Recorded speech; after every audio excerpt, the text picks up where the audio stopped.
The auction hammer fell like a death sentence. 3 times it had risen, 3 times it had dropped, and 3 times no hand went up. The black stallion stood trembling in the dirt ring, flanks heaving, eyes rolling white with terror. Blood seeped from where the lead rope had cut into his scarred muzzle, and his torn ear hung at an odd angle, a permanent reminder of some violence no one cared to explain. Victor Brennan stood at the podium, his expensive boots untouched by the dust that coated everything else. His voice boomed across the auction yard, sharp with disgust. Before we jump back in, tell us where you're tuning in from, and if this story touches you, make sure you're subscribed because tomorrow, I've saved something extra special for you. This animal is done. No value left in him. Send him to the kill pens with the rest of the rejects. The crowd barely stirred. To them, this was just another Tuesday at Brennan Auction House. Another broken creature being sorted into its proper category. Worthless, dangerous, disposable. But in the back row, pressed against the wooden railings where the poorest bidders stood, a boy with dirt under his fingernails and holes in his jacket saw something different. He saw terror, yes, but beneath it, buried so deep most eyes would miss it, he saw a flicker of defiance. A refusal to surrender completely. The stallion's legs shook. His body was covered in old scars and fresh wounds, but his head remained high. That single act of pride in the face of absolute defeat made the boy's chest tighten with recognition. He knew what it felt like to be deemed worthless. He knew what it meant to stand alone while the world decided you weren't worth the effort. The handlers moved in with their poles and ropes, ready to drag the stallion toward the back pens where the slaughter trucks would arrive at dawn. The horse reared weakly, fighting even though he had nothing left to fight with. The crowd laughed. Someone made a joke about cat food, but the boy didn't laugh. He gripped the railing until his knuckles went white, and something inside him cracked open. A voice he'd kept buried since his parents died, since he'd learned that the world could be cruel and random and unfair. A voice that said maybe, just maybe, one act of compassion could change everything. What happened next would shake that auction house to its foundations, challenge a powerful man's empire, and prove that sometimes the most broken souls recognize each other across impossible distances. This is the story of how a 12-year-old boy with nothing but heart touched a stallion the world had thrown away, and together they became something no one saw coming. The morning had started like every other morning in Ethan Brooks' life since the accident. He woke in the small room above his grandmother's feed store, staring at the water-stained ceiling, counting the cracks he'd memorized over 18 months of grief. The house smelled like coffee and hay and the lavender soap his grandmother used, scents that were comforting but could never quite fill the hollow space his parents had left behind. He dressed in clothes that were getting too short in the sleeves, pulled on boots that pinched his toes, and went downstairs to help Maggie open the store. His grandmother was already behind the counter, sorting invoices with reading glasses perched on her nose. Margaret Brooks had once been one of the finest horse trainers in Montana, back when the world was different and ranches weren't being swallowed by corporations. She'd trained champions, traveled to competitions, lived a life filled with purpose and motion. Then her daughter and son-in-law died on a rainy highway, and she'd inherited a traumatized grandson and a responsibility that meant giving up everything she'd built. She sold her training facility, moved to this small town, and opened a feed store that barely kept them afloat. She never complained, never made Ethan feel like a burden. But he saw the way she sometimes stared out the window toward the distant mountains with eyes that held a longing she'd never voice. "You sleep okay?" she asked without looking up. "Fine," Ethan lied. She glanced at him over her glasses, and he knew she didn't believe him, but she let it go. That was their unspoken agreement. They both carried grief, and they both pretended to be fine, and neither of them pushed too hard because the truth was still too raw. Ethan swept the store, stacked 50-pound bags of grain that made his shoulders ache, and helped customers who barely saw him. He'd become good at being invisible. It was safer that way. If no one noticed you, they couldn't leave you behind. Around noon, Ruth Calloway came in, boots clicking on the wooden floor, her face set in its usual expression of practical disapproval. Ruth owned the largest remaining independent ranch in the county, A sprawling property with pristine white fences and horses that gleamed like polished mahogany. She was efficient, successful, and completely unsentimental about animals. To her, horses were livestock, investments, tools for work or sport. Nothing more. "Maggie, I need 3 bags of senior feed and some joint supplement," Ruth said, slapping a list on the counter. "And I heard Brennan's having a big auction this afternoon. You going?" Maggie shook her head. "Can't afford to be buying horses these days, Ruth. Barely keeping this place running." Ruth's eyes flicked to Ethan, who was trying to blend into the shelves. "That boy needs something to do besides mope around. Take him to the auction. Let him see how the real world works. Animals that can't earn their keep don't stick around." Good lesson. The word stung, but Ethan kept his face neutral. He'd learned not to react. Maggie's jaw tightened, but she just smiled tightly and rang up Ruth's order. When the woman left, Maggie turned to Ethan with a sigh. "You want to go? To the auction?"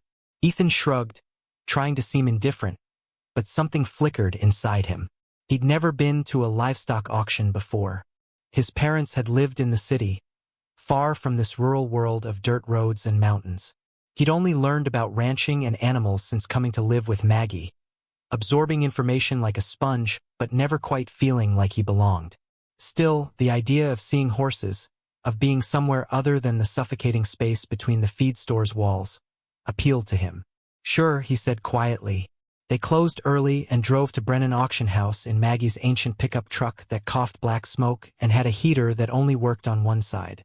The auction house sat on the eastern edge of Pinewood, a sprawling complex of metal buildings, wooden corrals, and dirt pens that stretched across 10 acres.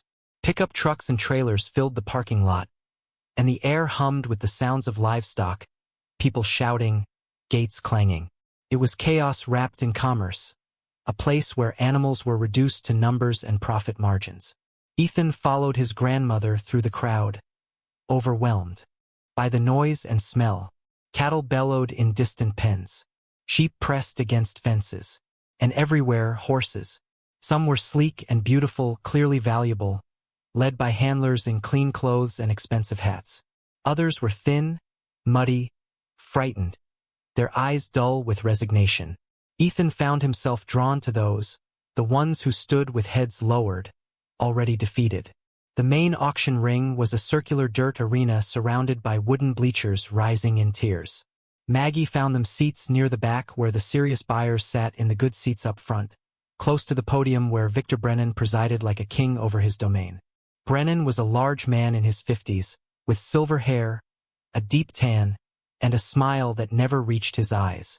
He owned not just the auction house but several breeding facilities, land developments, and half the town council. When he spoke, people listened.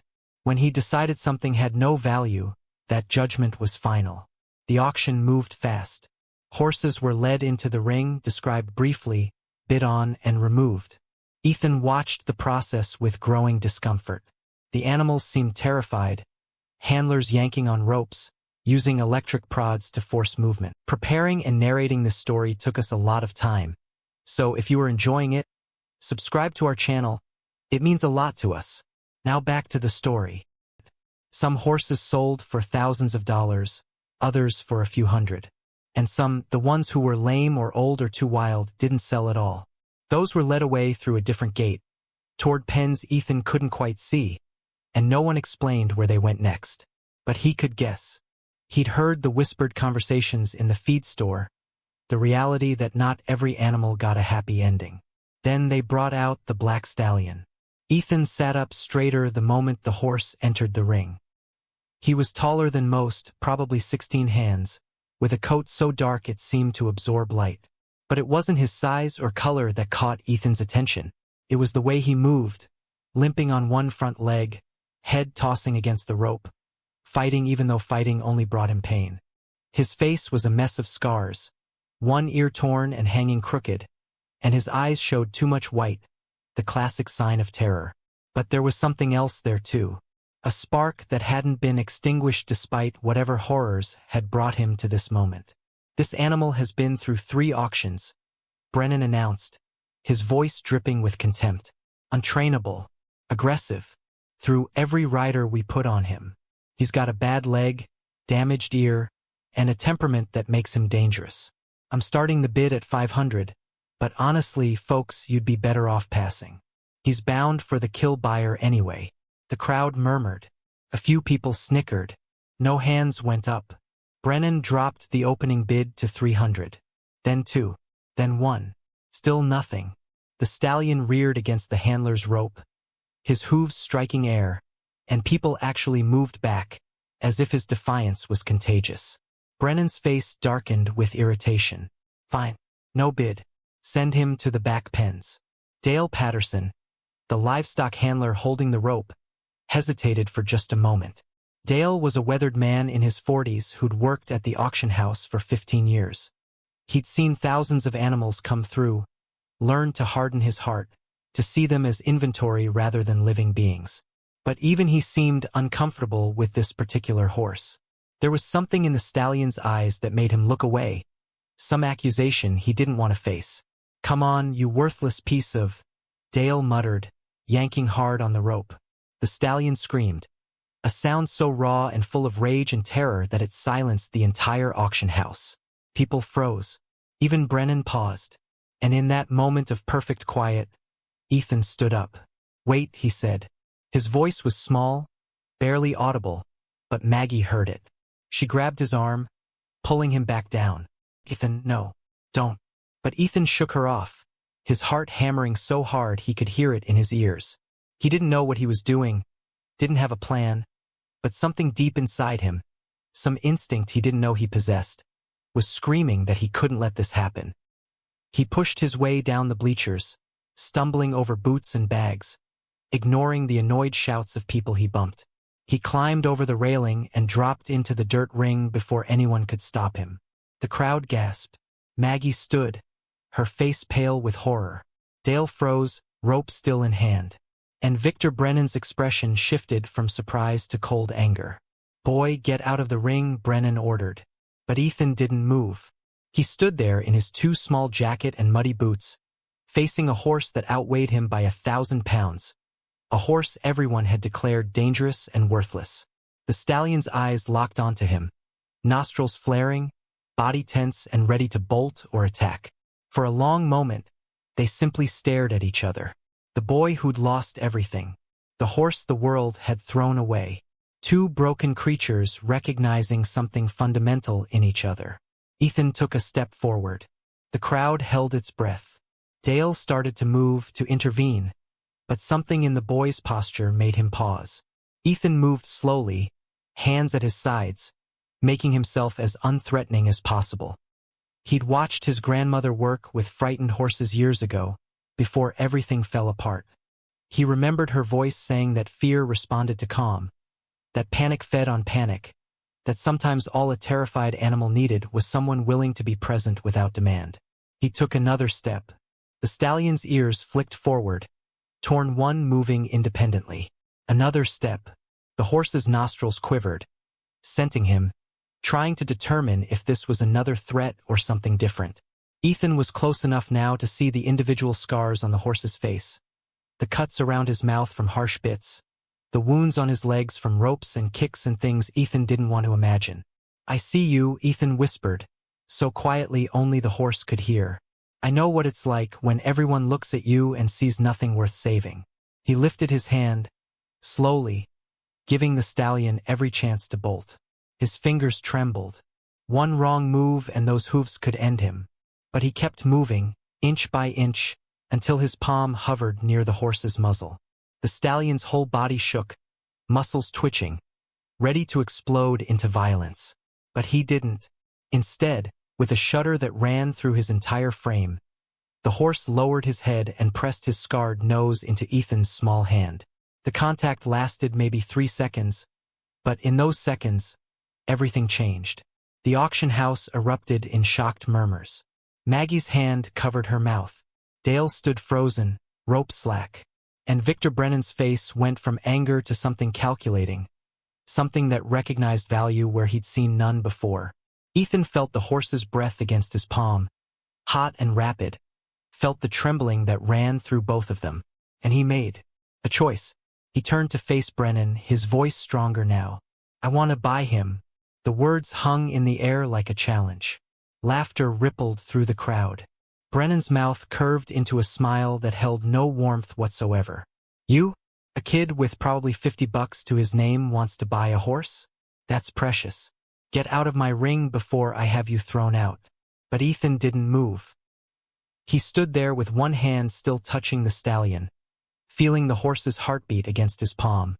And he knew with absolute certainty that if he walked away now, this animal would die. And maybe a part of him would die too. The part that still believed broken things could be made whole. Maggie climbed into the ring, her face unreadable. She walked to Ethan's side and placed a hand on his shoulder. And when she spoke, her voice carried the authority of someone who'd once commanded respect in this world. "Victor, you said he was headed for the kill pens anyway. No value left. So name your price for worthless." Brennan's smile widened, sharp as broken glass. 500. Cash. Right now. It was an insult, a challenge, an amount he knew they couldn't produce. The feed store barely made that in a good week. But Maggie didn't flinch. She reached into her jacket and pulled out a worn checkbook, the one she used for business expenses, for keeping them afloat, for surviving month to month. She wrote out a check, tore it free, and held it up. Done.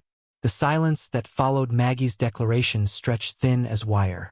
Victor Brennan stared at the check in her outstretched hand, his expression cycling through disbelief, amusement, and finally something darker. Around them, the auction house buzzed with whispers. People craned their necks to see better, to witness this unexpected confrontation between the most powerful man in the county and an old woman who ran a failing feed store. Brennan descended from his podium with deliberate slowness, his expensive boots raising small clouds of dust with each step. When he reached Maggie, he didn't take the check. Instead, he looked past her to where Ethan still stood with one hand on the stallion's trembling neck. The horse had gone very still, as if sensing the tension, his dark eyes watching the approaching man with renewed fear. "Margaret Brooks," Brennan said, his voice carrying across the arena with practiced ease. "I remember you. Used to be somebody in this business. Trained some decent horses back in the day. Then you disappeared, opened that sad little store in town. Thought maybe you'd learned your lesson about getting sentimental over animals." Maggie's jaw tightened, but her voice remained steady. "The check is good, Victor. Take it or don't, but stop wasting everyone's time." Brennan finally looked at the check, then back at her with something like pity in his eyes. "You don't understand what you're buying here. This isn't some misunderstood horse that needs a gentle hand. We've had 4 professional trainers work with him. He put 2 of them in the hospital. Broke Rodriguez's collarbone when he tried to saddle him. Kicked through a steel gate and nearly took Dale's leg off. The animal is fundamentally broken, damaged in ways that can't be fixed. You're throwing away $500 on something that should have been put down months ago. Then why didn't you?" Ethan's voice cut through the air, surprising everyone including himself. "If he's so dangerous, so worthless, why keep trying to sell him?"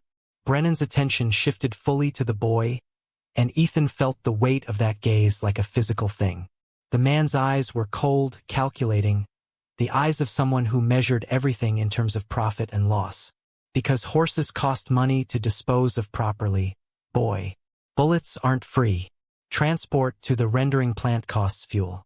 I was hoping some fool would take him off my hands and save me the expense. Looks like I found my fool. He plucked the check from Maggie's fingers with 2 fingers, holding it like something contaminated. "But let me make something absolutely clear. This animal is dangerous. When he hurts someone and he will, don't come crying to me. Don't expect any refunds or sympathy. You're buying a liability, and whatever happens next is on you." Maggie met his stare without flinching. "We'll take our chances." Brennan's smile was razor thin. "Dale, get the paperwork. Let's make this official so when this disaster unfolds, everyone knows I warned them." He turned back to address the crowd, his voice booming with theatrical authority. "Ladies and gentlemen, let this be a lesson. Sentiment has no place in this business. That woman just paid $500 for cat food because she felt sorry for it. Remember that next time you're tempted to let your heart overrule your head. Laughter rippled through the stands, some nervous, some genuine. Ethan felt his face burn with humiliation, but he kept his hand on the stallion's neck, feeling the rapid heartbeat beneath scarred hide. The horse shifted closer to him, as if seeking protection from the man's voice, from the crowd's mockery, from a world that had shown him nothing but cruelty. Dale Patterson approached with a clipboard, his weathered face unreadable. He handed Maggie a stack of forms without making eye contact. As she signed, he glanced at Ethan, then at the horse, and something flickered across his expression. Guilt, maybe, or recognition of his own complicity in whatever had brought this animal to such a state. But he said nothing, just collected the signed papers and stepped back. "You'll need to move him now," Brennan said, his tone dismissive. "I want him off my property within the hour. We've got real business to conduct." He turned away, climbing back to his podium as if the matter were already forgotten. But Ethan caught the backward glance, the way Brennan's eyes lingered on the stallion with something that looked almost like regret. Not for the horse's suffering, but for potential profit lost. Getting the stallion out of the auction ring proved harder than anyone anticipated. The moment Dale tried to hand the lead rope to Maggie, the horse exploded into motion. He reared high, front hooves slashing air, his scream echoing off the metal buildings. Dale stumbled back, dropping the rope, and the crowd gasped collectively. Several people stood as if preparing to run. The stallion came down hard, favoring his injured leg, and immediately tried to bolt toward the gate. Ethan moved without thinking. He stepped into the horse's path, arms spread wide, making himself as large as his small frame would allow. The stallion skidded to a stop mere feet away, nostrils flaring, eyes rolling. For a heartbeat, they stood frozen in a tableau of mutual terror. Then Ethan began to speak, his voice low and steady despite the fear threatening to choke him. "Easy. Nobody's going to hurt you anymore. Promise. We're leaving this place. Just trust me for 5 more minutes. 5 minutes and you'll never have to see these pens again." The words themselves probably meant nothing to the horse, but the tone seemed to reach something beneath the panic. The stallion's ears swiveled forward, the torn one moving awkwardly. His breathing remained rapid, but he stopped trying to flee. Ethan took a slow step forward, then another until he could reach the trailing rope. His hands shook as he picked it up, expecting at any moment to be trampled or kicked. But the stallion just watched him, trembling from head to hoof. Maggie brought the truck around to the loading area behind the auction house, an alley between buildings where the smell of manure and fear hung thick in the air. Getting the horse into the trailer proved nearly impossible. The moment the stallion saw the dark metal box with its narrow ramp, he planted his feet and refused to move. His whole body went rigid, ears pinned flat against his skull. "He's been in a trailer before," Dale said quietly, hovering nearby despite his orders to leave. "And whatever happened there, it wasn't good. You see how that ear's torn? My guess is he tried to rear in a low trailer, caught himself on something sharp. Probably panicked, thrashed around. These kinds of wounds, they leave memories. So what do we do?" Ethan asked, maintaining his grip on the rope even as his arms ached from the horse's constant resistance. Dale chewed his lower lip, glancing back toward the main building where Brennan's voice could be heard starting the next auction lot. Against his better judgment, he stepped closer. "Let me try something. I shouldn't, but..." He disappeared into a storage shed and emerged with a bag of sweet feed, the kind laced with molasses that most horses found irresistible. He poured a small amount into a bucket and set it at the base of the ramp. The stallion's nostrils flared, catching the scent, but he didn't move. Dale poured a trail of feed leading up the ramp and set the bucket inside the trailer. "It's not kind, what I'm about to say," Dale murmured, so quietly only Maggie could hear. "But that horse was born on a breeding farm up north, part of a program trying to create the perfect competition line. They pushed the maras too hard, bred them too often. His dam died foaling him. He grew up without ever learning to trust humans. Got handled rough by men who didn't have patience for difficult colts. By the time he was 2, he was already labeled a problem. Brennan bought him cheap, thinking he could break him, turn a profit. But the horse had other ideas. "Why are you telling us this?" Maggie asked. Dale finally met her eyes. "Because you should know what you're dealing with. This isn't some misunderstood animal waiting for love to fix him. He's been systematically traumatized for years. The things I've seen done to him in the name of training." He trailed off, jaw working. "If I were you, I'd take Brennan's advice. Put him down quick and merciful. It'd be the kindest thing." Ethan heard every word, and each one felt like a knife. But as he looked at the stallion, still frozen with terror at the trailer's entrance, he saw something Dale couldn't or wouldn't see. Yes, the horse was broken. Yes, he'd been hurt in ways that left scars both visible and invisible. But he was still fighting, still refusing to surrender completely. That had to mean something. "We're not giving up on him," Ethan said firmly. His voice didn't waver this time. If the world spent years teaching him that people only bring pain, then maybe it's time someone taught him different. Dale shook his head slowly. "Kid's got heart, I'll give him that. But heart doesn't keep you from getting kicked in the head." He nodded to Maggie. "Good luck. You're going to need it." He walked away, and Ethan was left alone with his grandmother and a horse that every expert had declared beyond saving. The sun had climbed higher now, the autumn air warming. From inside the auction house came the rhythmic drone of Brennan's voice, the crack of the gavel, the business of commerce rolling on without pause. Time was running short. Brennan had given them an hour, and half of that was already gone. Ethan handed the rope to Maggie and approached the trailer himself. He picked up a handful of the sweet feed Dale had scattered and held it in his open palm, positioning himself at the top of the ramp. The stallion watched him with those liquid dark eyes that held too much understanding for an animal supposedly too damaged to save. "I know you're scared," Ethan said softly. "I know every time you've trusted, it's ended in pain. But we can't stay here. Brennan will come back. And when he does, he won't give us another chance. Please, just this once. Trust me this once." The minutes crawled by. Sweat trickled down Ethan's back despite the cool air. His arm ached from holding it extended. Behind him, he heard Maggie's quiet breathing, felt her silent support. The stallion shifted his weight, the injured leg clearly causing discomfort. He took one hesitant step forward, then another. His muzzle stretched toward Ethan's palm, nostrils working, testing the air for deception. When his lips finally touched the feed, taking it with surprising gentleness, Ethan felt tears sting his eyes. The horse chewed slowly, still watching, still ready to bolt. But when Ethan backed up another step, moving deeper into the trailer, the stallion followed.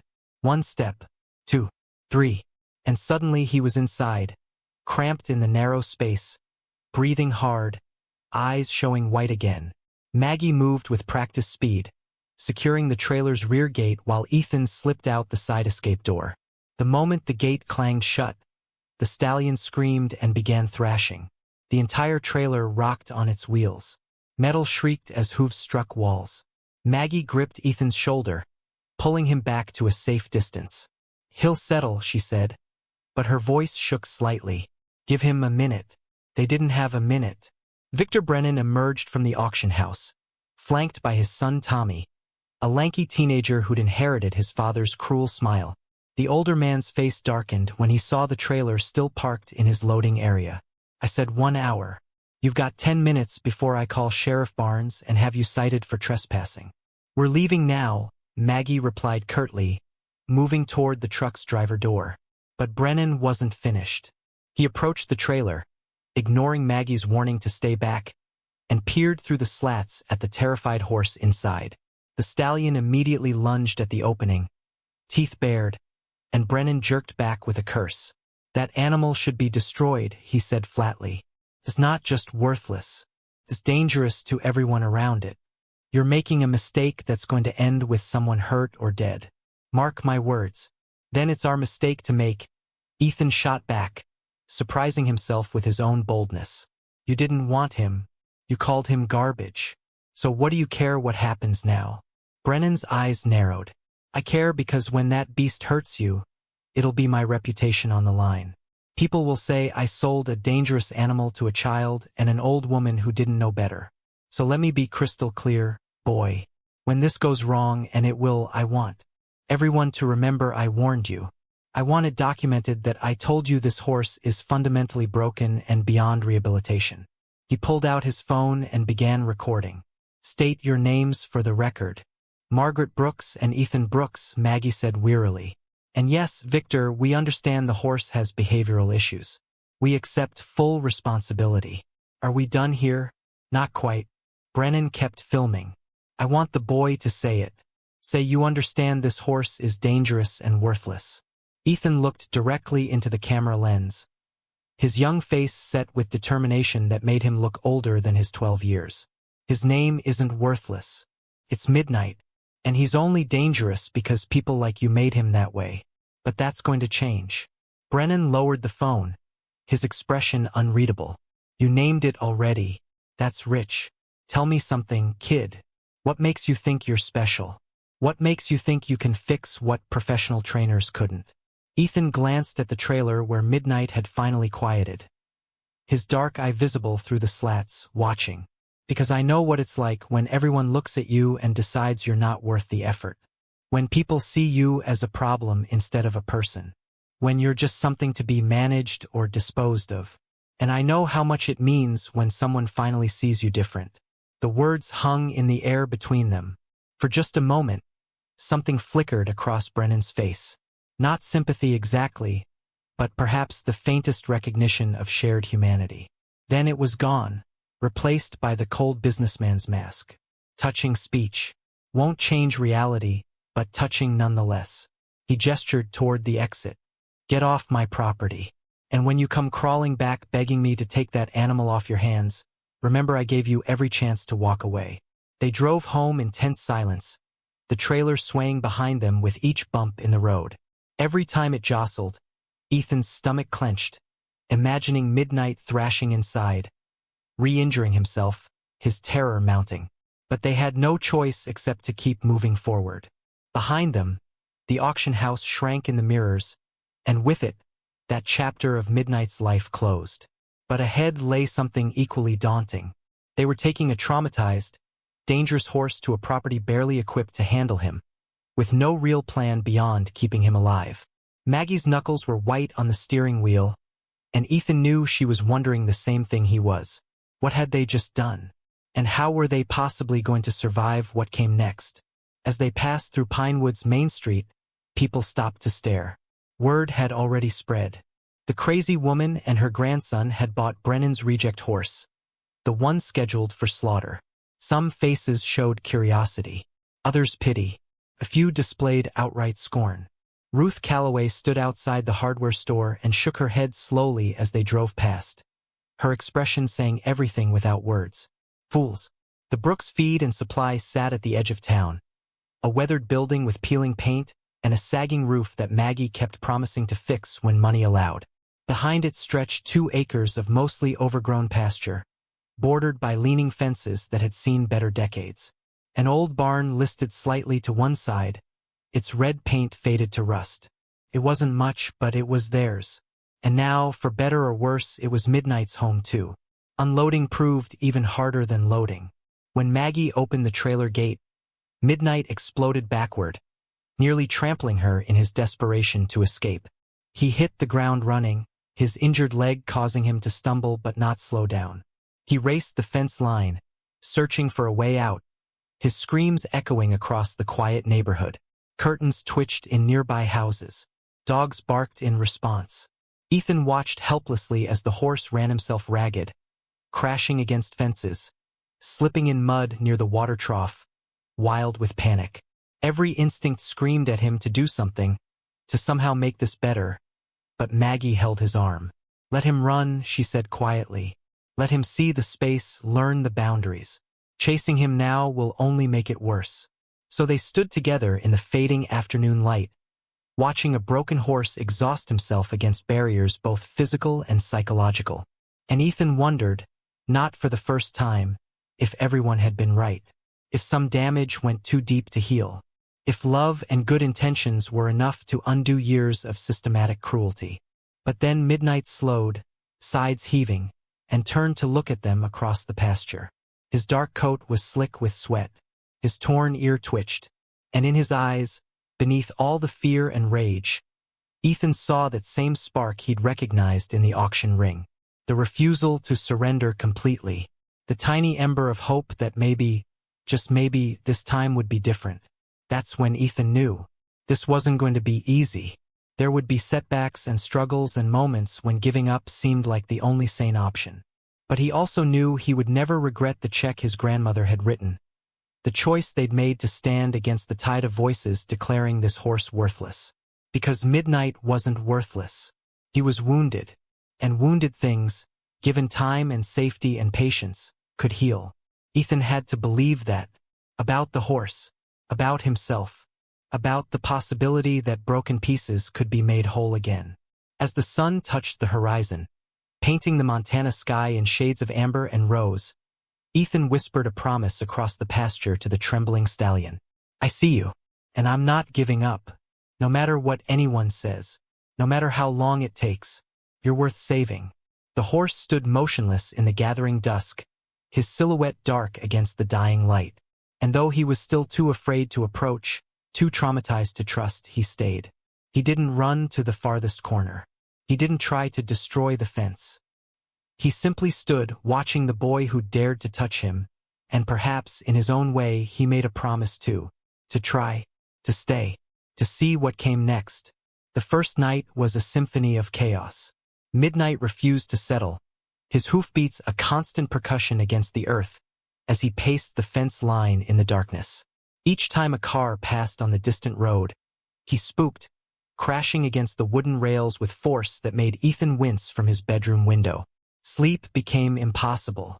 Every sound from the pasture sent him bolt upright, heart hammering, terrified that he'd look out to find the horse had injured himself beyond repair or somehow escaped into the night. Around 3 in the morning, Maggie appeared in his doorway, wrapped in an old quilt, her gray hair loose around her shoulders. She said nothing, just sat on the edge of his bed, and together they listened to the stallion's distress. The sound was primal, ancient, the cry of a creature who'd learned that safety was an illusion and trust a path to suffering. We made a mistake, didn't we?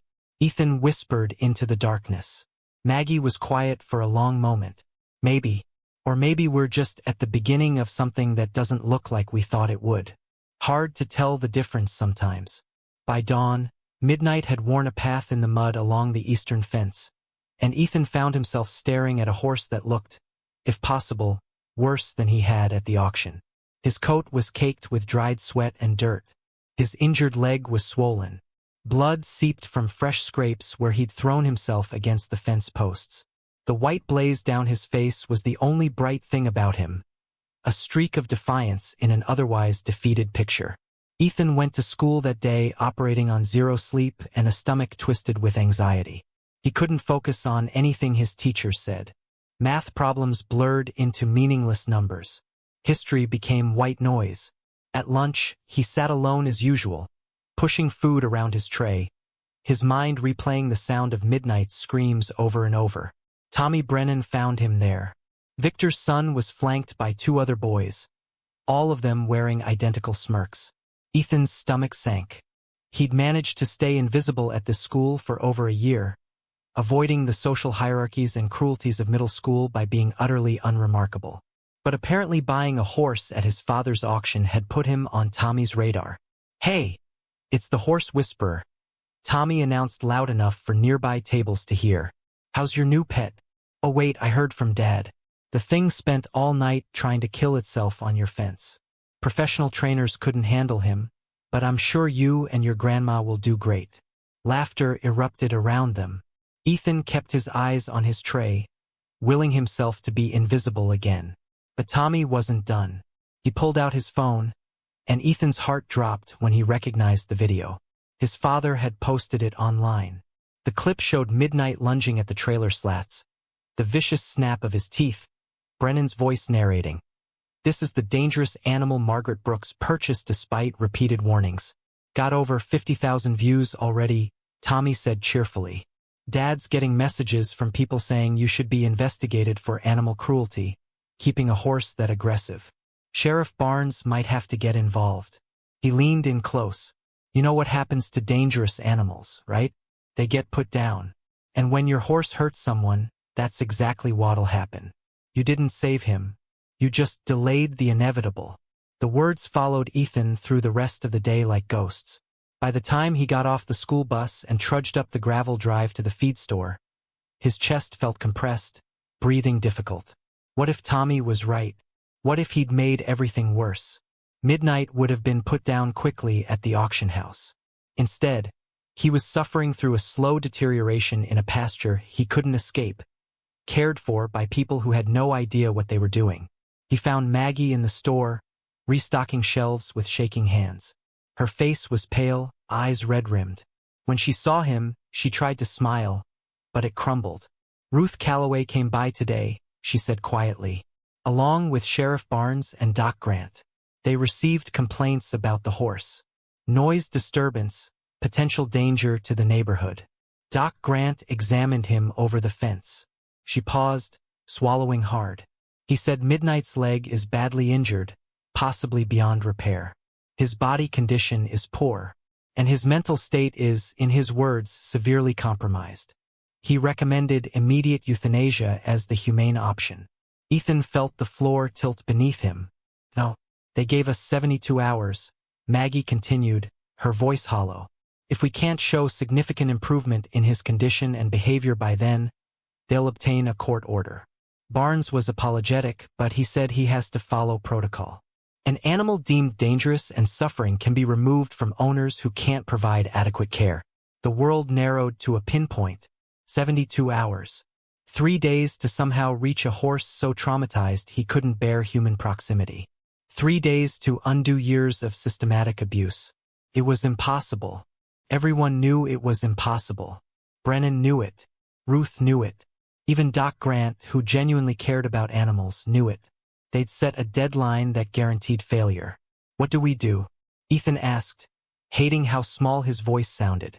Maggie sank into the chair behind the counter, suddenly looking every one of her 68 years. I don't know, baby. I honestly don't know.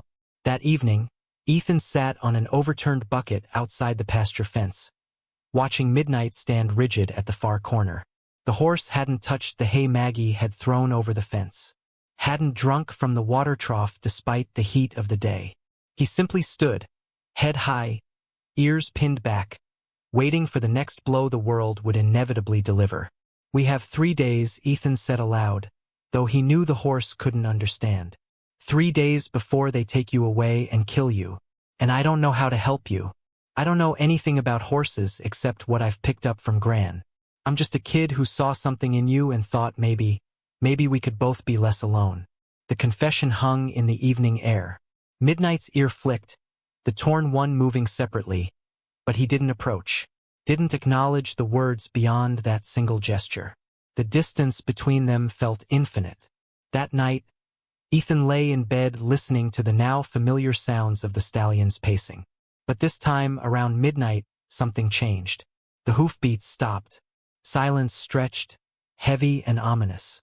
Ethan scrambled to his window, pressing his face against the glass, squinting into the darkness illuminated only by a half-moon. Midnight stood perfectly still in the center of the pasture, head lowered, not moving. For a horrible moment, Ethan thought he was dead, that the stress had finally stopped his heart. Then he saw the slight rise and fall of the horse's sides. Not dead, but not living either. Just existing in that terrible space between, where the body persists but the spirit has withdrawn. Ethan grabbed his jacket and flashlight and crept downstairs. Maggie's door was closed, and he could hear her soft snoring, the first sleep she'd gotten in days. He didn't wake her. This felt like something he needed to do alone. Outside, the October air bit through his thin jacket. Frost was coming.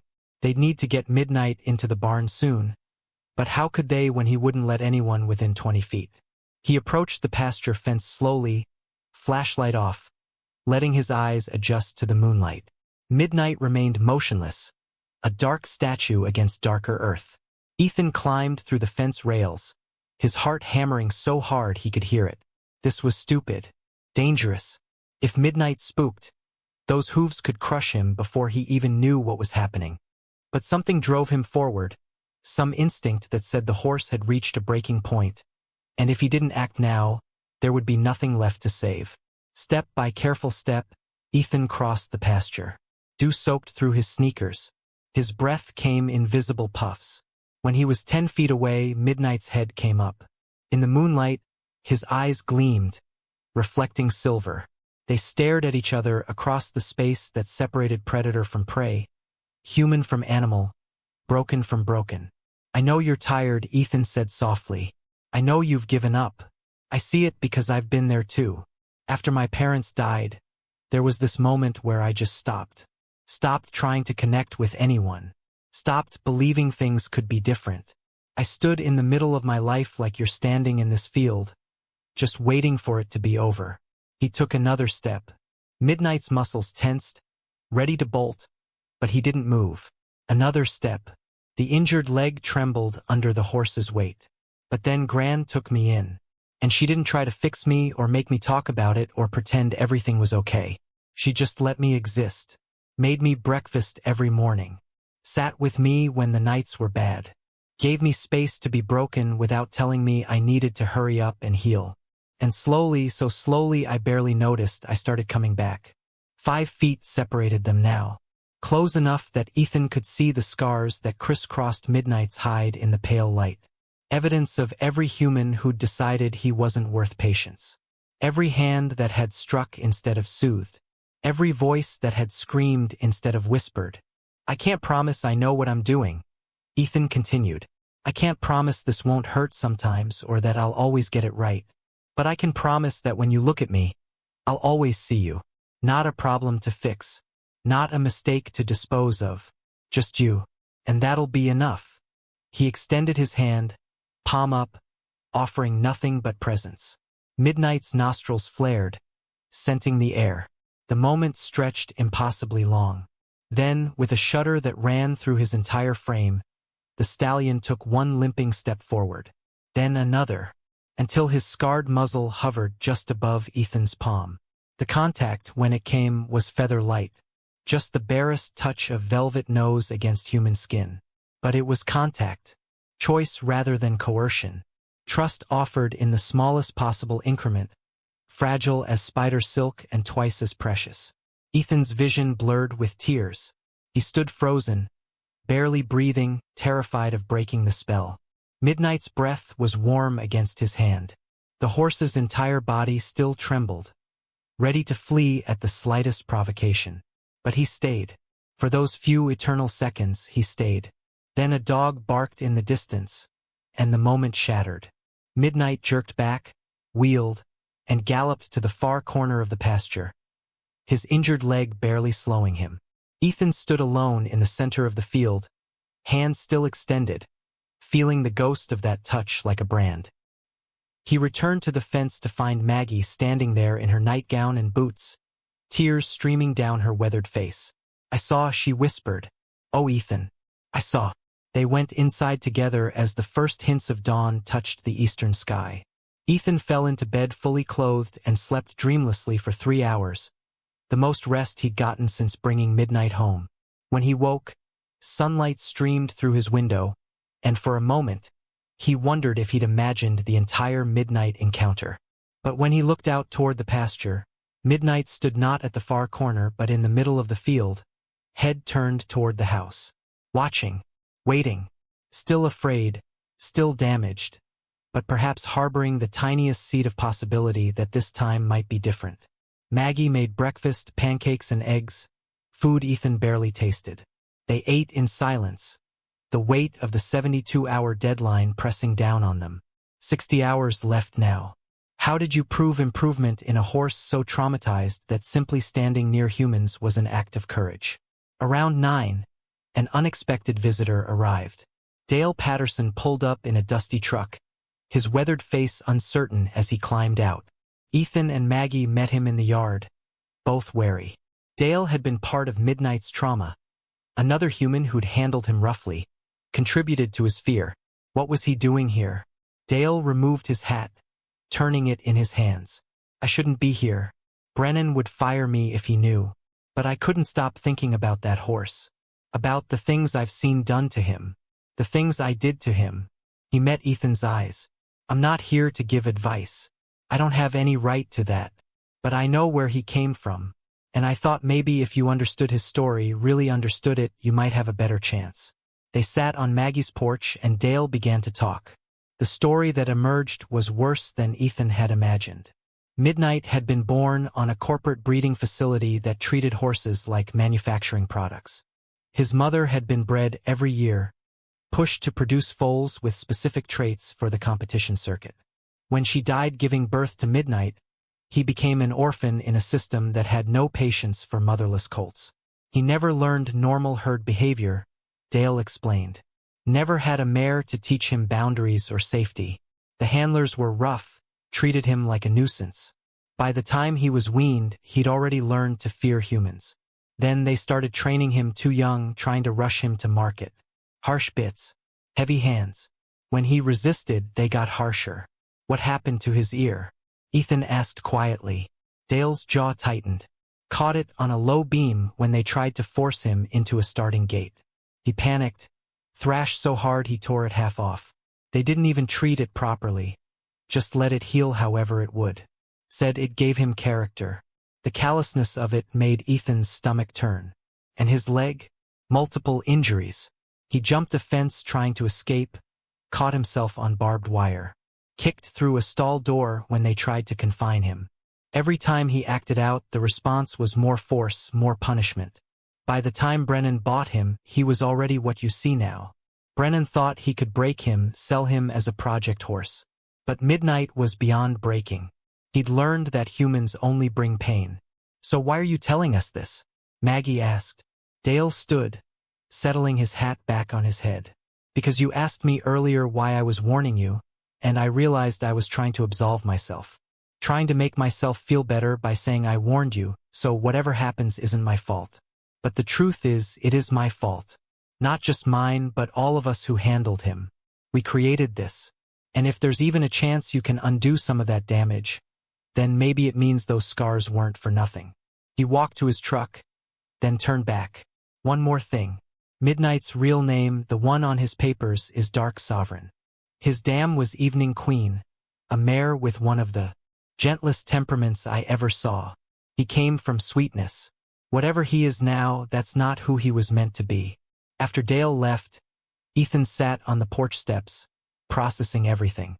Dark Sovereign, a name that spoke of royalty and power, given to a foal who would never know either.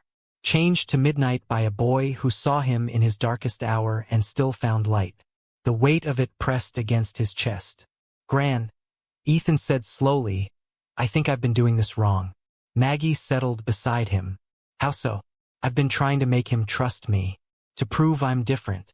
But what if that's too much? What if all I should be doing is giving him space to just be, without any demands at all? Maggie considered this. Like how I did with you. Exactly. You didn't force me to heal. You just made it safe for me to try. They spent the rest of the day implementing a new approach. Instead of attempting to interact with Midnight, they simply existed nearby. Maggie worked in the garden that bordered the pasture. Ethan sat on the porch reading aloud from a book, his voice carrying across the space. They made no move toward the fence, offered no treats, demanded nothing. At first, Midnight ignored them completely. But as the hours passed, his ears began to swivel toward Ethan's voice. His position in the pasture shifted, drawing incrementally closer. Not approaching exactly but not fleeing either. Existing in parallel rather than opposition. By evening, when Ethan came out to sit on his usual bucket by the fence, Midnight was only 30 feet away instead of the usual 100. Progress measured in inches rather than miles, but progress nonetheless. The horse lowered his head to graze, one eye keeping constant track of the boy's position. They stayed that way as the sun set. As stars emerged in the Montana sky, two creatures learning the language of peaceful coexistence. Day 2 of the 72-hour deadline arrived with frost coating the grass. Ethan woke to find Midnight standing at the fence closest to the house, waiting. Not aggressive, not desperate, just present. When Ethan emerged with hay, the horse didn't flee. He watched as Ethan draped the flakes over the fence, took several steps back, and sat down in the wet grass. The morning routine established itself. Ethan brought food and water, retreated to a respectful distance, and waited. Midnight would watch for several minutes before approaching the hay, always keeping the boy in his peripheral vision. They were learning each other's patterns, building a foundation of predictability. Humans who approach and then withdraw. Humans who don't demand. Humans who simply offer and then give space. Ruth Calloway arrived mid-morning, her truck kicking up dust on the drive. She stood at the pasture fence, arms crossed, watching Midnight graze 40 feet from where Ethan sat in the grass doing homework. Her expression was unreadable. "This is your big improvement," she called out. "He's still 100 yards from letting you touch him." Ethan looked up from his math book. "He's 20 yards closer than yesterday. He's eating, drinking. His panic attacks have decreased. That's improvement." Ruth shook her head. "Doc Grant will be here tomorrow to evaluate. You know what he's going to say. That horse needs months, maybe years of professional rehabilitation. You've got 30 hours. Then I guess we'd better make them count," Ethan replied evenly.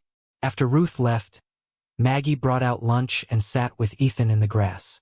They ate sandwiches and apples, talking quietly about ordinary things. The feed store's inventory, Ethan's history project. Anything except the ticking clock that hung over everything. Midnight continued grazing, drawing ever so slightly closer, his body language shifting from rigid terror to simple wariness. That afternoon brought another unexpected visitor. Doc Ellis Grant arrived in his veterinary truck, but instead of entering the property, he waited at the gate until Maggie and Ethan came to him. The veterinarian was in his 60s, with kind eyes and hands that moved with the careful precision of someone who'd spent a lifetime treating animals. "I'm not here officially," he said. "Tomorrow's evaluation is for the record. But I wanted to see how things really stand. Mind if I observe?" They led him to a spot where he could watch the pasture without disturbing Midnight. Doc Grant said nothing for a long time, just studying the horse's movements, his body language, the way he held his injured leg. Finally, he spoke. "His physical condition has stabilized. Not improved significantly, but not worsened either. That's something. And his behavior." He paused. "I've seen a lot of traumatized horses in my career. Most of them respond to rehabilitation eventually. But I've also seen horses so damaged that they never recover, that live the rest of their lives in a state of perpetual fear. The question is always, where's the line between hope and cruelty? At what point does keeping them alive become more about our need to save them than their quality of life? Which side is Midnight on?" Ethan asked, though he wasn't sure he wanted the answer. Doc Grant sighed. "Honestly, I don't know yet. Tomorrow I'll have to make a professional judgment. If he shows no capacity for progress, if his suffering outweighs any potential for recovery, I'll have to recommend euthanasia. Not because I want to, but because it might be the most humane option." "He's eating," Ethan said desperately. "He's drinking. He's letting us be near him." "Near, yes. But can you touch him? Let him? Treat his injuries? Because those things matter too. A horse who can't be handled medically is a horse who'll suffer unnecessarily when the next injury or illness comes. And with his history, there will be a next time." The words settled like stones in Ethan's stomach. Doc Grant was right. They'd made progress, but not enough. Not nearly enough to prove Midnight could ever be safely managed. And time was running out. That night, Ethan didn't sleep. He sat by his window, watching the pasture where Midnight stood motionless in the moonlight. 12 hours remained. Tomorrow, Doc Grant would arrive with Sheriff Barnes. They'd evaluate the situation, and most likely issue the order they'd been threatening since day one. 3 days hadn't been enough. Would 3 months have been? 3 years? Or was Midnight truly beyond reach? Trapped in a prison of trauma no amount of patience could unlock? Around 3 in the morning, Ethan made a decision. He dressed warmly, grabbed a blanket from his bed, and went outside. He crossed the pasture slowly, giving Midnight every opportunity to flee. But the horse just watched, ears forward, as Ethan sat down in the cold grass 20 feet away. He wrapped the blanket around his shoulders and settled in to wait. "I don't know if we can do this," he said quietly. "I don't know if 3 days was ever enough time or if we're just fooling ourselves. But I'm not spending our last night apart. If tomorrow they take you, if we couldn't save you, at least you won't be alone tonight." The hours passed in silence. Stars wheeled overhead. Frost settled on the blanket, on Ethan's hair, on Midnight's dark coat. Neither moved. The boy sat in vigil, keeping watch. And gradually, so gradually Ethan almost didn't notice when it started, the horse began to walk. Step by step, minute by minute, Midnight closed the distance. Each movement was tentative, ready to reverse at the slightest provocation. But Ethan remained still, barely breathing, letting the horse control every aspect of the approach. When dawn began to lighten the eastern sky, Midnight stood 5 feet away, his breath visible in the cold air, his dark eyes fixed on the boy wrapped in a blanket. "Dark Sovereign," Ethan whispered, using the name Dale had given them. "Evening Queen's son. You came from gentleness, and I know it's still in you somewhere. Even if no one else can see it. Even if tomorrow they say you're beyond saving. I see it. I see you." The first rays of sunlight touched the mountains, and in that golden light, Midnight took one final step. Close enough now that Ethan could see the individual scars on his face, the torn edges of his damaged ear, the depths of experience in his liquid eyes. Close enough that when the horse lowered his great head, his breath stirred Ethan's hair. They stayed that way as full morning arrived, as Maggie emerged from the house and froze on the porch, hand over her mouth, as the first sounds of the waking town drifted across the fields. Boy and horse, separated by a foot of space and a lifetime of trauma, connected by something more fundamental than trust. Recognition, perhaps, the acknowledgement that they'd both been broken by the world and neither was ready to be declared beyond repair. When Doc Grant's truck pulled into the drive an hour later, Sheriff Barnes' vehicle close behind, Ethan remained sitting in the grass. And Midnight, for the first time since arriving at the Brooks property, didn't run. He stood his ground, head high, the boy at his feet, waiting to see what judgment the world would pass this time. Doc Grant stepped out of his truck with the slow deliberation of a man who'd seen too many difficult endings. Sheriff Barnes followed, younger and less weathered, his hand resting unconsciously near his radio as if expecting trouble. They stopped at the pasture gate, taking in the scene before them.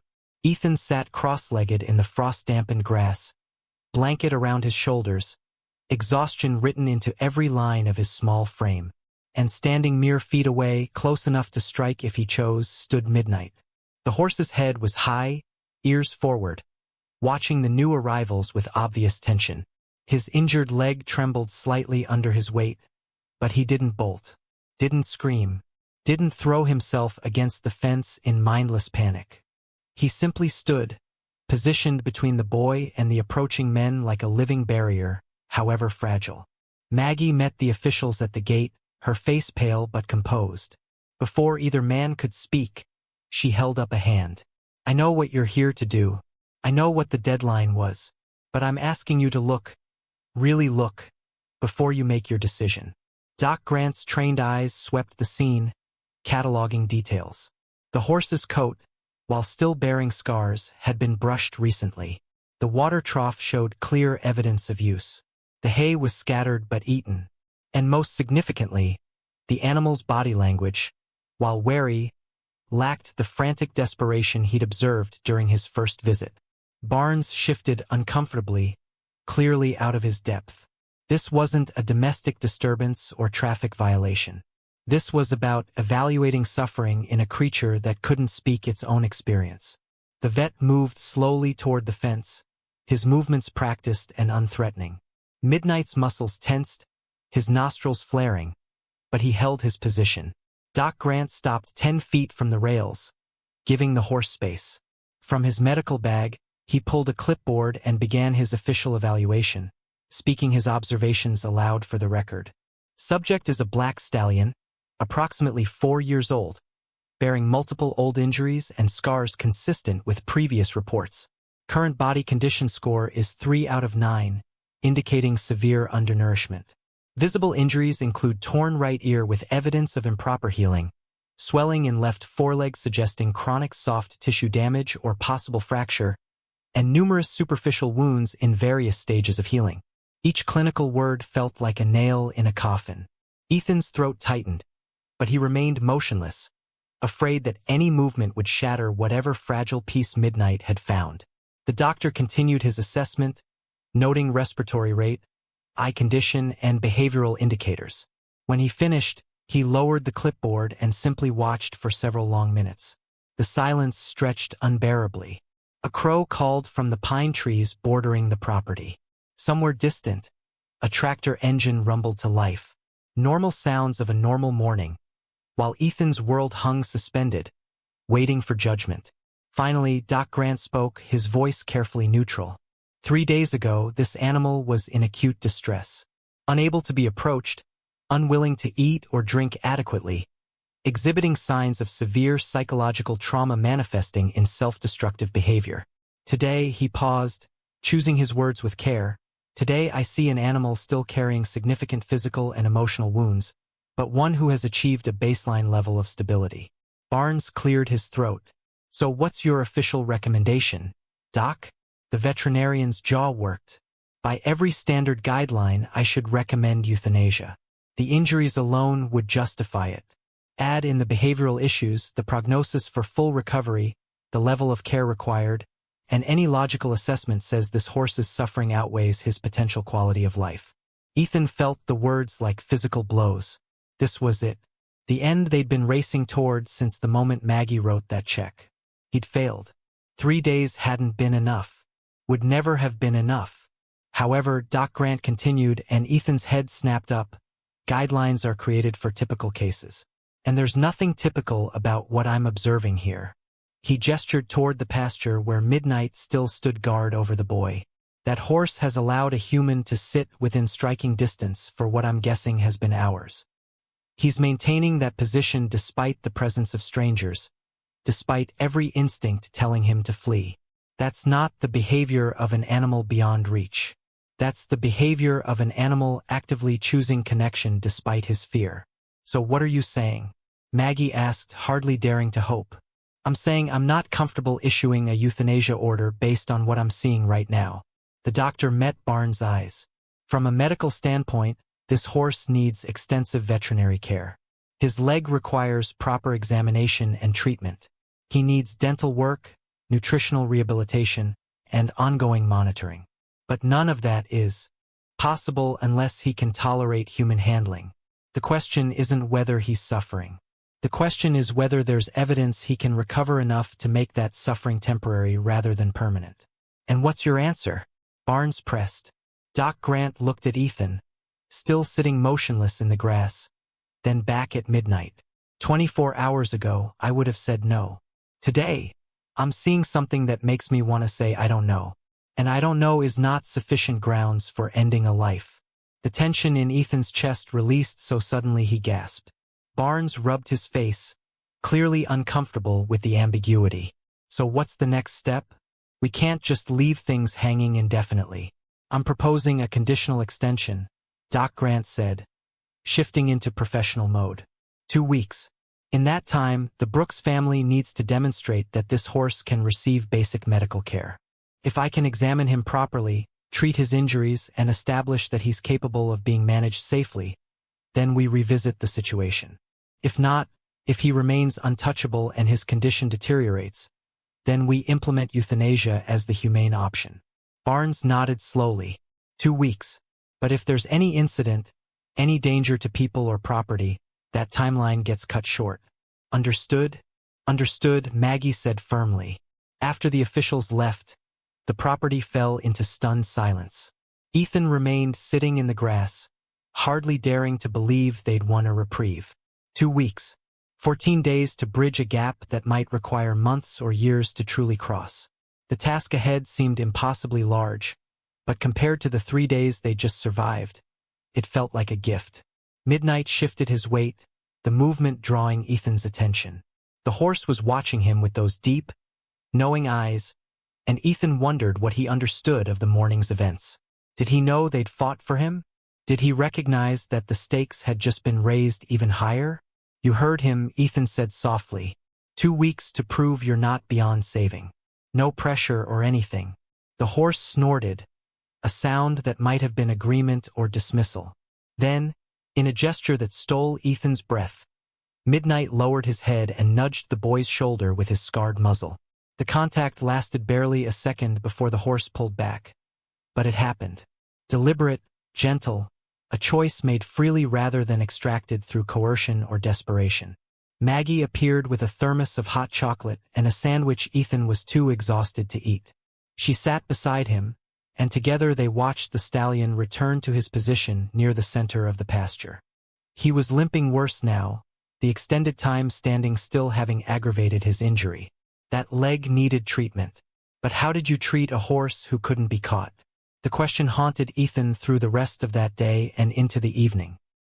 He attended school in a fog, his body present while his mind remained in that pasture, circling the same impossible problem. Trust took time to build. Medical intervention couldn't wait. The two requirements existed in direct opposition, and he had no idea how to reconcile them. Tommy Brennan cornered him after last period, phone in hand showing yet another viral video. This time it was news coverage, a local station running a story titled, "Boy's Desperate Bid to Save Dangerous Horse." The segment showed the Brooks property from the road, included interviews with Ruth Calloway expressing concerns about public safety, and featured a brief statement from Victor Brennan positioning himself as the voice of reason warning against misguided compassion. "You're famous," Tommy said with false cheer. "My dad says the publicity is actually good for business. People calling to make sure they're buying from someone who prioritizes safety over sentiment." He leaned in. "How's it feel knowing you're about to fail on camera? That when your horse gets put down, everyone will see it coming?" Ethan pushed past him without responding, but the words burrowed under his skin. Tommy was right about one thing. They'd made this public, and failure would be equally public. Every person who'd called them foolish would feel vindicated. Every voice that had declared Midnight beyond saving would be proven correct. The weight of that potential humiliation pressed down, making it hard to breathe. But when he got home and saw Midnight waiting at the fence, head lifted in greeting, the shame transformed into something harder and more determined. Let them watch. Let them judge. He'd rather fail publicly while trying than succeed at giving up. That evening, Ethan sat down with Maggie at the kitchen table and they made a plan. Not a complicated one, just a framework for the next 2 weeks. Consistent routine. Gradual desensitization. Building trust in increments so small they might seem meaningless to outside observers but would, hopefully, accumulate into something real. The challenge came 2 days later when Doc Grant returned for a follow-up visit. He brought supplies for a proper examination, portable equipment that would allow him to assess Midnight's leg, check vital signs, and begin treatment. The veterinarian's face was grim as he surveyed the pasture where the horse stood watching from 30 yards away. "You understand what we're attempting here is inadvisable under normal circumstances," he said to Maggie. "Approaching a traumatized stallion in an open pasture without proper restraint is dangerous for everyone involved. And you understand that normal circumstances don't apply here," Maggie replied. "He can't be caught. Can't be cornered. The only way this works is if we come to him on his terms." Doc Grant pulled on heavy gloves, more symbolic than actually protective. "If he charges, you both get behind me and through that gate immediately. No heroics. My insurance doesn't cover getting trampled trying to treat an unmanageable horse." They entered the pasture together, moving with exaggerated slowness. Midnight's entire body went rigid, his ears pinned back. That familiar white showed around his eyes, panic rising visibly. Ethan's heart hammered, but he kept his voice low and steady, narrating every movement. "It's just Doc Grant. He's here to help with your leg. I know you don't believe that. I know everyone who said they'd help before just brought more pain. But this is different.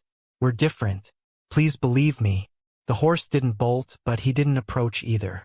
They spent 90 minutes in that pasture, sitting in the grass 15 feet from Midnight, letting him observe while Doc Grant explained what he'd need to do eventually. X-rays of the leg, blood work, dental examination, a comprehensive physical that required touch and trust the horse simply didn't possess. This isn't going to work, the vet finally admitted. Not in 2 weeks. Probably not in 2 months. What you're attempting requires professional rehabilitation facilities, experienced trainers, time and resources most people don't have access to. So what do we do? Ethan asked, though he already knew the answer. There was no magical solution. No shortcut that would skip the slow, painful work of rebuilding a shattered spirit. Doc Grant packed his equipment with precise, frustrated movements. You keep doing what you're doing, building relationship, establishing routine, and you pray for a miracle because that's what it's going to take. After he left, Ethan sat on the porch feeling the crushing weight of inadequacy. They'd been given 2 weeks, but what they really needed was 2 years. And Midnight didn't have that kind of time. His leg was getting worse, not better. Without medical intervention, infection could set in. The bone could heal improperly. Pain that might be manageable now would become chronic and debilitating. That night, Ethan dreamed of his parents. They appeared as they'd been in his last clear memory, dressed for date night. His mother's perfume sweet, his father's laugh warm. In the dream, they told him it was okay to let go. That some things couldn't be fixed no matter how much you wanted them to be. That holding on sometimes caused more suffering than releasing ever would. He woke with tears on his face and a certainty in his chest that felt like prophecy. They were going to lose Midnight. Not because they didn't try hard enough or love enough or believe enough, but because some damage went too deep, and the world didn't always reward desperate hope with happy endings. The following days blurred together. Ethan maintained his routine with mechanical precision, bringing food and water, sitting in the grass doing homework while Midnight grazed nearby. They existed in parallel, close enough to see each other breathe but separated by an invisible barrier neither could quite breach. The horse's limp grew more pronounced. He spent more time lying down, a sign that the pain was overwhelming his instinct to stay mobile and alert. On day 9 of their 2-week extension, Ruth Calloway arrived with a proposition. She found Ethan in the barn cleaning empty stalls, desperate for any task that might distract from the slow-motion disaster unfolding. I have a facility, Ruth said without preamble. Professional handlers, experienced with difficult horses. We've rehabilitated animals with trauma backgrounds before. I'm willing to take Midnight, cover all medical costs, give him the level of care your grandmother can't afford to provide. Ethan's first instinct was refusal, but he forced himself to actually listen. What would that look like? Ruth's expression was unreadable. He'd be transported to my ranch, kept in a controlled environment where we can work with him safely. Doc Grant would have full access to provide treatment. If after 6 months he's shown sufficient improvement, you could potentially visit. Maybe even take him back eventually.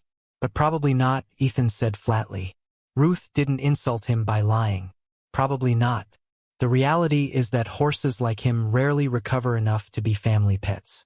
But at my facility, even if he never becomes fully manageable, he'd at least receive proper care. Live out his life without pain. That's more than what he has now. The offer was reasonable. Generous, even.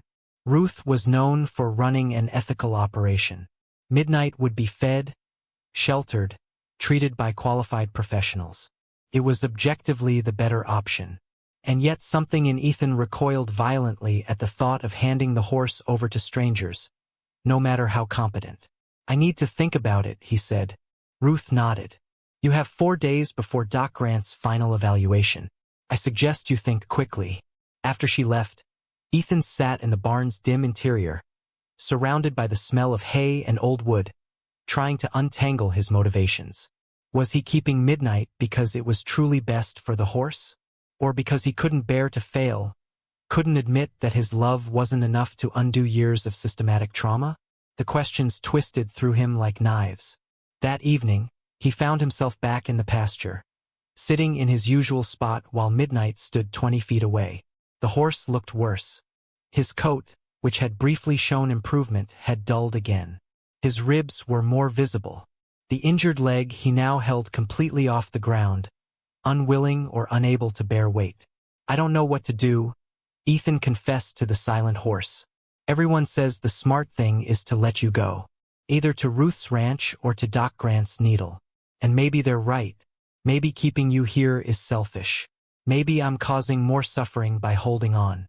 Midnight's ear flicked toward him, the torn one moving independently, both grotesque and oddly endearing. The horse took one limping step closer, then another. Ethan held his breath, afraid to move, afraid to hope. Another step, then another, until Midnight stood directly in front of him. So close Ethan could see his reflection in the horse's dark eye. Slowly, giving the stallion every chance to retreat, Ethan lifted his hand. His fingers trembled as they rose through the space between them, crossing that invisible barrier they'd been circling for 10 days. When his palm made contact with Midnight's scarred neck, when he felt the warmth of living flesh and the rapid heartbeat beneath, something inside him cracked open. The horse didn't pull away, didn't strike or flee. He leaned into the touch, a shudder running through his entire frame, and released a sound that was half sigh, half sob. They stood that way as twilight deepened to dusk, boy and horse connected by simple touch that meant everything. "I won't give up on you," Ethan whispered against the horse's neck. "Not to Ruth, not to anyone. Whatever happens, we face it together." It was a promise made with no guarantee he could keep it. But in that moment, feeling Midnight's breath against his hair, his fear seemed less important than his faith. They'd come this far against impossible odds. Maybe, just maybe, they could go a little further. The next 3 days passed in a blur of intensity. With the deadline looming, Ethan spent every moment he wasn't in school sitting with Midnight, slowly expanding the touch boundaries. A hand on the neck became a hand running down the shoulder. A stroke along the flank. Careful exploration of the injured leg that made the horse flinch but not flee. On day 13, Doc Grant arrived for his preliminary check. He stood at the fence, watching Ethan groom Midnight with a soft brush, the horse standing still despite obvious discomfort. The veterinarian's expression was complex, mixing professional skepticism with genuine surprise. "I need to examine that leg tomorrow," he said, "properly, which means I need to touch him. Think he'll allow it?" Ethan met his eyes. "With me there? Maybe. But if he says no, you have to respect that. No forcing. No sedatives or restraints. He gets to choose." Doc Grant's jaw tightened. "That's not how veterinary medicine works. Sometimes you have to do difficult things for an animal's own good. And sometimes," Maggie interjected from the porch, "you have to trust that the animal knows what they need better than we do." The standoff hung there, unresolved. Tomorrow would bring the final evaluation. 14 days after that first reprieve, they'd either proven Midnight could receive care, or they'd run out of time and options. Either way, everything was about to change. That night, Ethan slept in the barn, wrapped in blankets with Midnight standing in the stall entrance, keeping watch. Neither slept much. The horse dozed in intervals, one ear always swiveling toward sounds. Ethan drifted in and out, his dreams filled with images of loss and letting go. When dawn broke cold and clear, Ethan emerged to find Doc Grant's truck already in the drive. Sheriff Barnes was there too, along with Ruth Calloway and, surprisingly, Dale Patterson. Word had spread. This wasn't just an evaluation anymore. It was a reckoning, witnessed by everyone who had a stake in Midnight's fate. The morning air carried the bite of approaching winter, frost clinging to the fence rails like crystallized hope. Ethan stood in the pasture with Midnight, his hand resting on the horse's neck, feeling the rapid pulse beneath scarred hide. Around the property's perimeter, the assembled witnesses waited. Doc Grant with his medical bag, Sheriff Barnes with his clipboard, Ruth Calloway with her practical judgment, and Dale Patterson, whose presence surprised everyone, standing slightly apart as if ashamed to claim full participation. Maggie emerged from the house carrying a thermos of coffee, her movements slow with the weight of anticipation. She'd been awake most of the night, Ethan knew, sitting at the kitchen table with old photo albums spread before her.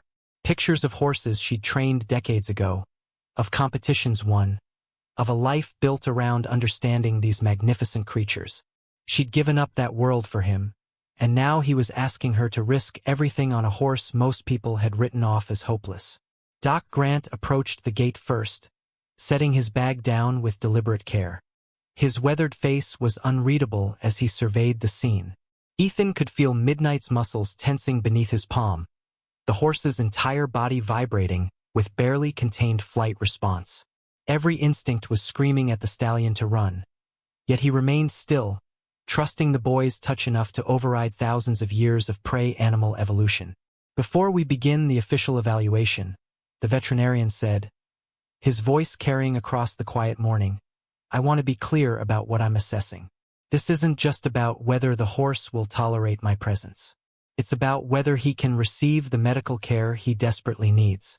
His leg requires examination and treatment. Without that, infection will set in if it hasn't already. The pain will become unbearable. Letting him suffer untreated isn't compassion. It's cruelty. The words hit Ethan like stones. He knew Doc Grant was right. Midnight's condition had deteriorated over the past 2 weeks, despite their growing bond.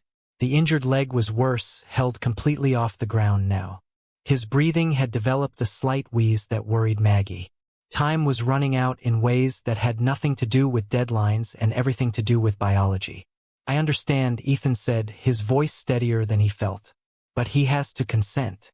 If we force this, we'll undo everything we've built. He'll never trust again.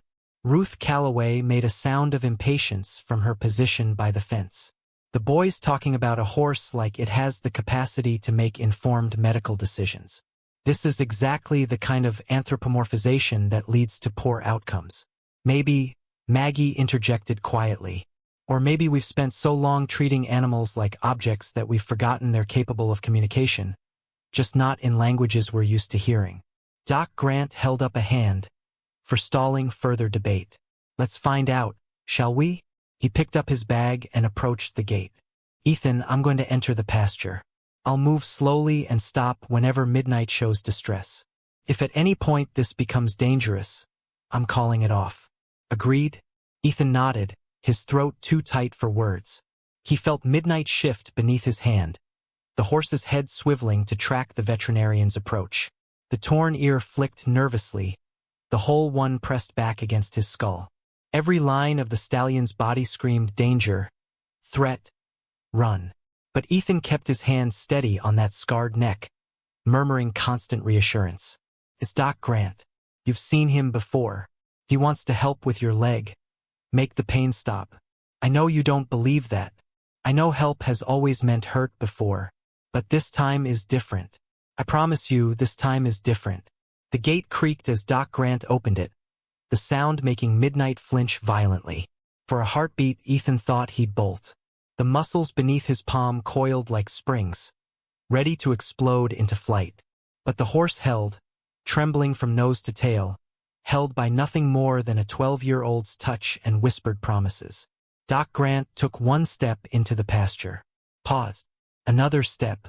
The distance between them closed inch by agonizing inch. 20 feet. 15. 10. At 8 feet, Midnight's eyes rolled white and he released a sound somewhere between a scream and a sob. The veterinarian froze. Talk to him, Doc Grant said quietly. Tell him what I'm doing. Ethan's mind raced. He's stopping. See? He stopped because you're scared. He's not going to come closer until you're ready. His bag has things to help you, medicine to make your leg stop hurting. But he needs to touch you first, needs to understand what's wrong. And I know that's asking everything. That every time someone touched you before, it brought pain. But what if this time it brings relief instead? The words spilled out, desperate and raw, and Ethan had no idea if they made any difference. But he kept talking, kept his hand moving in slow circles on Midnight's neck, and gradually, infinitesimally, the horse's terror receded from absolute to merely overwhelming. His breathing slowed slightly. The white around his eyes decreased. His torn ear swiveled forward, tracking Ethan's voice. Doc Grant took another step. 6 feet now. Close enough that Midnight could strike him with one well-placed kick. Close enough that those powerful jaws could reach him if the horse lunged. The veterinarian's courage in that moment was its own kind of miracle, trusting his safety to the judgment of a traumatized animal and a 12-year-old boy. I'm gonna kneel down, Doc Grant narrated his movements. Make myself smaller, less threatening. I'm setting my bag here, opening it slowly. What I'm taking out is called a stethoscope. It's for listening to his heart and lungs, making sure everything inside is working properly. It won't hurt, just cold metal against his skin. He demonstrated on himself, placing the stethoscope against his own chest, letting Midnight see the action was harmless. Then, moving with the patience of someone who'd spent a lifetime earning the trust of frightened creatures, he extended the instrument toward the horse. Midnight's entire body went rigid. His nostrils flared wide, scenting the metal, the veterinarian's sweat, the morning air thick with tension. Ethan could feel the moment balanced on a knife's edge. One wrong move, one unexpected sound, and everything would shatter. The horse would bolt, the evaluation would fail, and Midnight's fate would be sealed. Please, Ethan whispered, not sure if he was praying or begging or simply releasing the word into the universe. Please. The stethoscope touched Midnight's chest, and the world held its breath. The horse quivered violently but didn't move. Doc Grant listened for what felt like hours but was probably 30 seconds, his expression growing more concerned with each passing moment. When he withdrew the instrument, his face was grave. Heart rate is elevated but steady. Respiratory sounds are concerning. There's fluid in the lungs, possibly the beginning of pneumonia. Combined with the malnutrition and leg injury, his system is compromised on multiple fronts. He looked at Ethan. I need to examine the leg. That's going to be significantly more invasive and painful. If he kicks me, it's over. You understand that? Ethan understood more than Doc Grant knew. If Midnight kicked the veterinarian, if this examination ended in violence, it wouldn't just be over for the evaluation. It would confirm every judgment that had been passed on the horse since birth. Dangerous, unmanageable, beyond saving. The story would end the only way stories like this ever seem to end, with a needle and a grave and people saying they tried their best. Let me prepare him, Ethan said. He moved to Midnight's injured side. The leg the horse held completely off the ground, swollen and radiating heat even through the morning cold. Gently, talking constantly, he ran his hands down the shoulder, the upper leg, pausing at every sign of tension. Midnight's breathing grew ragged, his fear and pain mixing into something that made Ethan's chest ache. When his fingers finally touched the injured area, Midnight screamed. The sound echoed across the pasture, across the watching crowd, a cry of such profound suffering that it seemed to contain every moment of abuse, every betrayal, every time help had meant harm. But he didn't pull away, didn't strike or flee. He stood, shaking so violently Ethan feared he'd collapse, and allowed the touch. Ethan's vision blurred with tears. I know it hurts. I'm so sorry it hurts. But we need to understand how badly you're injured so we can fix it. Doc Grant is going to touch it too. It's going to hurt worse. But then, maybe then, we can start making it better. Doc Grant moved to join them, and what followed was the longest 10 minutes of Ethan's life. The veterinarian's hands moved over the injured leg with professional efficiency, pressing, manipulating, assessing damage while Midnight trembled and sweated and made sounds that would haunt Ethan's dreams.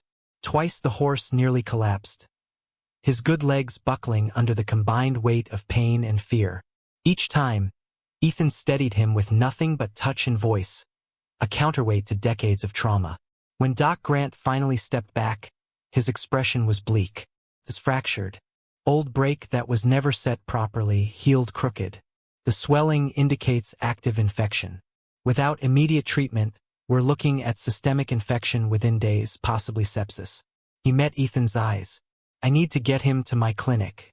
X-rays, antibiotics, possibly surgery. And that means loading him into a trailer, transporting him, working on him in an unfamiliar environment. Everything he's terrified of. Can you treat him here? Maggie asked. Not adequately. I can start antibiotics, try to manage the pain, but without imaging I can't know the full extent of the damage. And if that bone needs to be rebroken and set properly, it requires anesthesia, sterile conditions, equipment I don't have mobile. The impossibility of the situation settled over them like snow. Midnight needed treatment he was psychologically incapable of accepting. They'd built trust enough for this examination, but loading him into a trailer, taking him to a clinic, putting him under anesthesia? Each step presented new trauma, new opportunities for that fragile trust to shatter. Ruth Calloway spoke into the heavy silence. This is exactly why I made my offer. My facility has a veterinary suite. We could transport him there, treat him in a controlled environment, give him the care he needs without the trauma of a public clinic. But he'd still have to be trailered, Ethan said. Still taken somewhere unfamiliar. How is that different? Because my people are experienced with difficult cases. They'd use sedation if necessary, proper restraint, do whatever it takes to get him treated safely. Whatever it takes, Ethan repeated flatly. You mean force him, overpower him, teach him all over again that humans can't be trusted. Ruth's expression hardened. I mean, save his life even if it requires difficult choices. You're so focused on his emotional state that you're willing to let him die of infection rather than stress him for a few hours. The accusation hit home because part of Ethan feared she was right. Was he prioritizing Midnight's fear over his survival? Was his own trauma around loss making him hold on when letting go was the kinder option? He looked at the horse, still trembling from the examination. His beautiful dark eyes clouded with pain and confusion, and felt utterly lost. Dale Patterson cleared his throat, drawing everyone's attention. He'd been so quiet most had forgotten he was there. I worked with Midnight when he first came to Brennan's Auction House. Before he got this bad. Before we all made him this bad. The guilt in his voice was palpable. He wasn't always like this. There was a time, brief as it was, when he was just a scared young horse who might have been reachable with patience. What's your point? Sheriff Barnes asked. My point is that everyone's debating what to do to him, for him, about him. But maybe someone should ask what he wants. Dale gestured toward the pasture. That horse has been making choices this whole morning. He chose to let Ethan touch him. Chose to tolerate Doc Grant's examination. Chose to endure pain rather than hurt anyone. Maybe we should respect those choices instead of assuming we know better. You can't let an animal decide its own medical care. Ruth protested. No, Dale agreed. But you can listen to what they're trying to tell you. And Midnight's been pretty clear. He'll accept help from Ethan. Maybe only from Ethan. So the question isn't how we force him into treatment. It's how we build on that one relationship to make treatment possible. Doc Grant was nodding slowly. It's unorthodox. Against every protocol I know. But there might be a way. If Ethan stays with him through every step. If we move at Midnight's pace. If we're willing to accept that treatment might take weeks instead of hours. I can't authorize that, Sheriff Barnes said. My job is public. Safety. If this horse is dangerous, if there's risk to the community, I have to act. But he's not dangerous, Ethan said, his voice stronger now. He's terrified. There's a difference. You've all watched him this morning. He could have hurt any of us and he didn't. Even when Doc Grant was pressing on his broken leg. Even when every instinct said to fight, he chose not to. That's not a dangerous animal. That's a brave one. The silence that followed held the weight of decision. Doc Grant picked up his bag, reached inside, and pulled out a bottle of antibiotics and a syringe. Against my better professional judgment, I'm going to try this your way. We start treatment here today. I'll teach Ethan how to administer medication, how to clean and dress the wound, how to monitor for complications. We do this in stages at Midnight's pace. But he held up a hand as Ethan started to smile. If at any point his condition deteriorates, if the infection spreads, we revisit the clinic option. And if he won't accept that, then we talk about euthanasia. Those are my terms. Ethan looked at Midnight, still standing with his injured leg held off the ground, his coat dark with sweat, his eyes watching the gathered humans with wary uncertainty. 2 weeks ago, he'd been deemed worthless at auction. Today, he was surrounded by people arguing over how best to save him. The transformation wasn't in the horse. It was in the humans who'd finally stopped long enough to see him. Agreed, Ethan said. What followed was a crash course in veterinary care delivered in a pasture with a traumatized horse as the patient. Doc Grant showed Ethan how to draw medication into a syringe, how to find the injection site in Midnight's neck, how to insert the needle at the correct angle. The first time Ethan tried, his hands shook so badly he couldn't do it. The second time, he managed to break through the skin, but Midnight flinched so violently he pulled back. You have to commit, Doc Grant instructed. Quick and confident. Hesitation makes it worse for both of you. The third attempt succeeded. Ethan felt the needle slide into muscle, pressed the plunger, withdrew cleanly. Midnight quivered but stood still. And when it was done, Ethan pressed his forehead against the horse's neck and whispered apologies and praise in equal measure. They practiced wound care next, Doc Grant talking Ethan through cleaning the infected leg with antiseptic solution, applying antibiotic ointment, wrapping it in clean bandages. Each step required Midnight's cooperation, each touch a negotiation between pain and trust. By the time they finished, both boy and horse were exhausted. But the leg was properly dressed and the first dose of antibiotics was in Midnight's system. You'll need to do this twice daily, Doc Grant said. Injections every 12 hours. Wound cleaning and fresh bandages daily. Miss a dose and the infection could spiral. This is a massive responsibility, Ethan. Lives have been lost because people couldn't maintain a medication schedule. I won't miss a dose, Ethan promised. He meant it with every fiber of his being.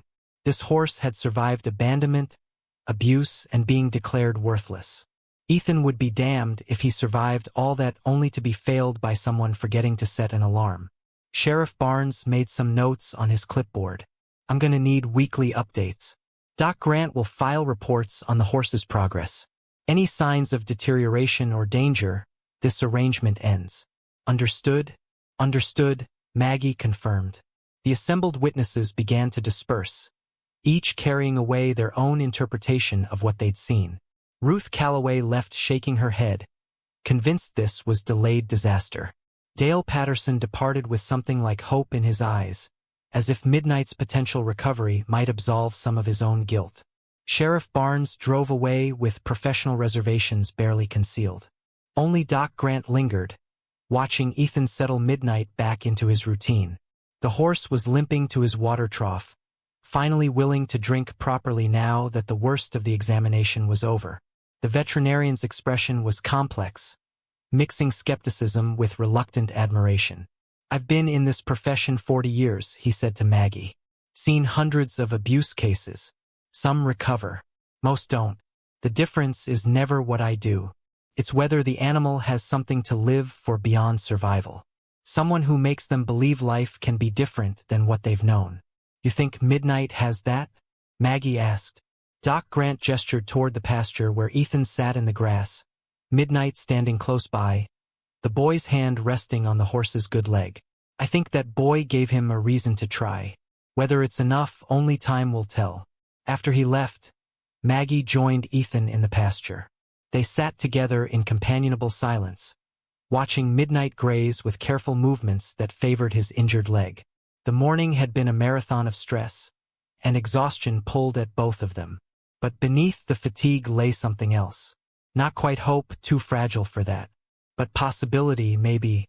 The sense that against all odds and expert opinion, they might actually have a chance. That night, Ethan set 3 alarms for the midnight medication dose. He woke to the first one, dressed in the dark, and made his way to the barn where they'd coaxed Midnight to shelter as temperatures dropped. The horse was lying down, a rare sign of true rest, but he lifted his head as Ethan entered. The injection went smoother this time, Midnight accepting it with only a small flinch. Ethan checked the bandage, satisfied to see no signs of bleeding or drainage. He settled into the straw beside the horse, wrapped in a blanket, keeping watch. Midnight's breathing was easier already, the antibiotics beginning their work. Or maybe that was wishful thinking. We're going to get through this, Ethan whispered into the darkness. All those people who said you were worthless, who wanted to give up on you, we're going to prove them wrong. Not because we're special or magical, just because we refuse to quit. Midnight's ear swiveled toward his voice, and in the dim barn light, Ethan could see the horse's eye watching him. There was still fear there, still pain. But there was something else now, too. Recognition, perhaps. The understanding that this human, This boy who'd touched him in an auction ring when everyone else had turned away was different. That maybe, just maybe, trust was a risk worth taking. As dawn approached, painting the barn walls with pale gold light, Ethan dozed against Midnight's shoulder. The horse didn't move, didn't disturb the sleeping boy. He simply kept watch, ears swiveling to track sounds, body positioned to shield rather than flee. Two broken souls finding in each other what the world had tried to deny them both. The knowledge that they were worth saving. That damage didn't define destiny. That sometimes, against all logic and expert opinion, love was enough to tip the scales toward healing.